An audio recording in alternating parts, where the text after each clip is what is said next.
в интернет пространството, творбите на български художници, на български занаятчии. И всъщност е човека, който организира такива техни участия. Това е на изложбата. Да. Тя е съпруга на Иво Борисов, който е бижутер, и след като пристигнаха в Кнежа, разбрах, че той е бил бяла класна.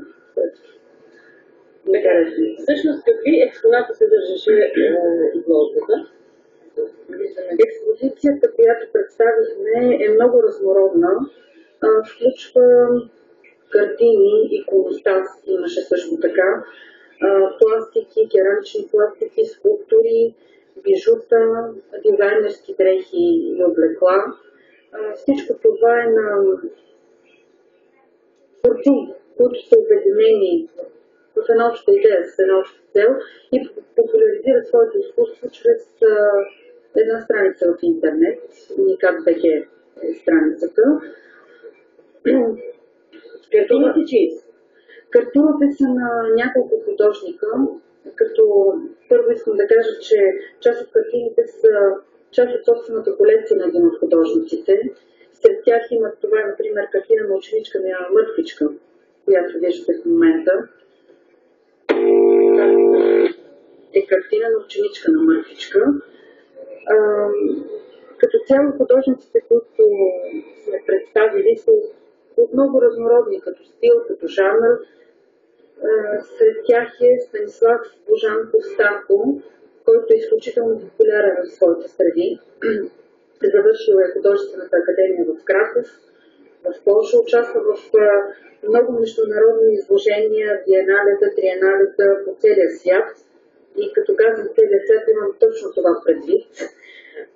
Два пъти също така е носител на престижната стипендия на Американската фундация Пола Краснер, като искам да отбележа, че само той е два пъти носител. Има още един български художник, който е веднъж носител на тази стипендия. Какво виждаме в момента?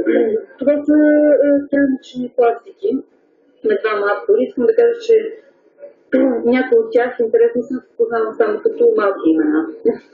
Тъй като така не бяха представени, съвсем неангажиращо. Това е характерно за творците. Те не са толкова официални. Искам да допълня, че Станислав Божанков, тъй като той е един от главните ни акценти, негови творби са в частни колекции в музеи по целия свят, в галерии, музеи като Полша, България, разбира се, Румъния, Хърватска, Белгия, Малайзия, Египет, Казахстан, Съединените щати, Тайван, Турция, Гърция, Италия, Сърбия и така. Вероятно по-малко са нещата, където не е бил, отколкото тези да. Георги Антонов е другия художник, който представихме.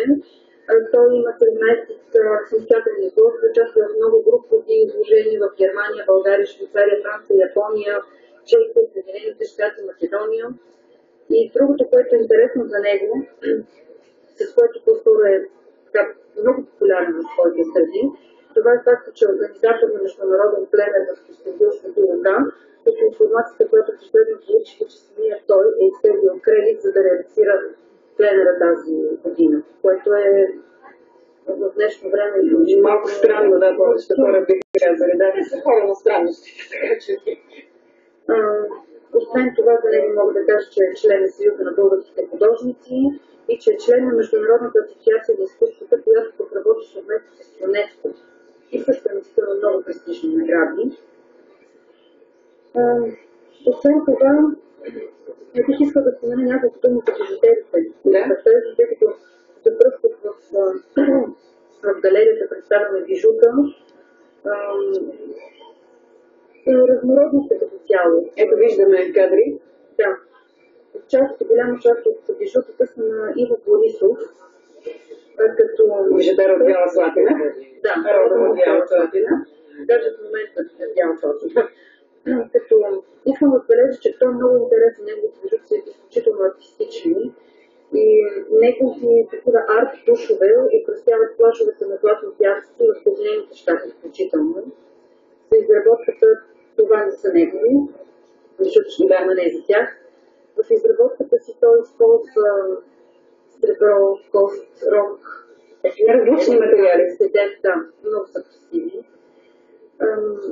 Също така има много международни самостоятелни изложби и специализирани изложения, биеналета в България, Испания, Италия, Германия, Съединените щати, член на Съюза на българските художници на Националната занаятчийска камара. Освен това е нещо, което той работи, но ние не можем да представим тук, тъй като е изключително скъпо. Това са ножове, много красиви, някои от тях, това са негови творби, които виждате. Някои от тях са затваряне на писма, много красиви неща. И това, което представих на галерията, бяха негови скулптури. Да, това са как се нарича? Шноли, да. Това е негова скулптура също. Като малките пластики, които видяхте по-рано, в формата на цвете, са на един проект, който аз познавам като Мюслав. Те са интересни за това, че вече така на прилече за цвета, тъй като са от метод направени. Интересно беше и присъствието на други двама автори, това са Божидар и Латинка, вие видяхте техните кожени гривни. Двамата пък са родом от Плевен и също така са ми интересно, защото те са получили поръчка за изработка на над 200 костюма за холивудски продукции Троя, Ханибал, Спартак. Тоест познава творчеството им от океана. Да, специално на тези двамата дами. Други бижутери, които представихме, са Пламена Ганева, Виолета Иванова, Анжелина Кръстева. Те отново работят с сребро, като теми камъни с перли, много красиви пръстени с перли представиха. Още един автор, който представи мъжки бижута от сребро, Цветан. И много интересно беше и за по-младите, за тинейджерите, една млада авторка Силвия, която пък е изработила очи в формата на лимони и на лайни, които пък се използват за рекламата на една популярна българска марка бира. Да. Също така, другото, което предложих, също като си интереси, не сме правили такова нещо в момента.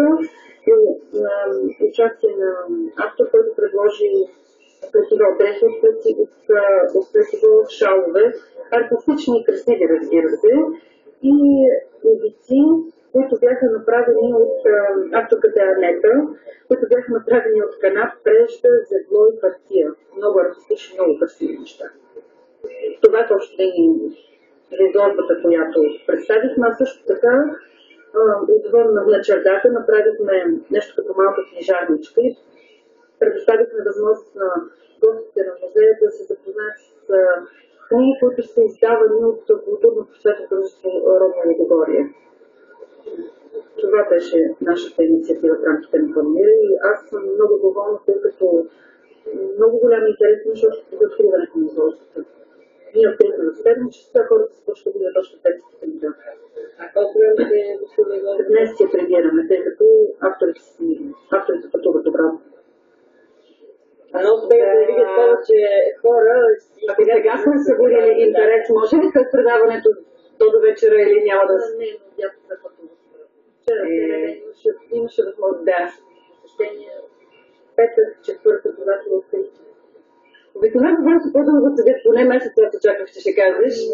Не, тъй като Елза е човека, който координира всички тези акции. Практиката при тях не е такава. По-различна.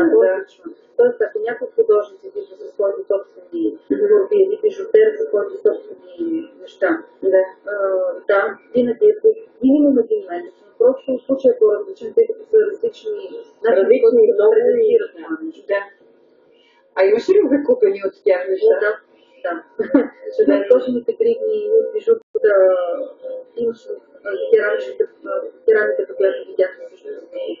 Да, може да повториш още веднъж страницата във Фейсбук, ако зрителите искат да я видят. Това, което могат да напишат в Google е Уникат бижута и то ще излезе веднага. Юник ПГ е страхотно. Наистина са страхотно. Да, заслужава ти да го видят. Хубаво щеше да бъде, ако имаха възможност и тук няколко дни поред да я посетят. Ами те жителите и гостите на книжа сме ги посетили, но сега, ако за нашето предаване сме събудили интерес, няма да мога да премине в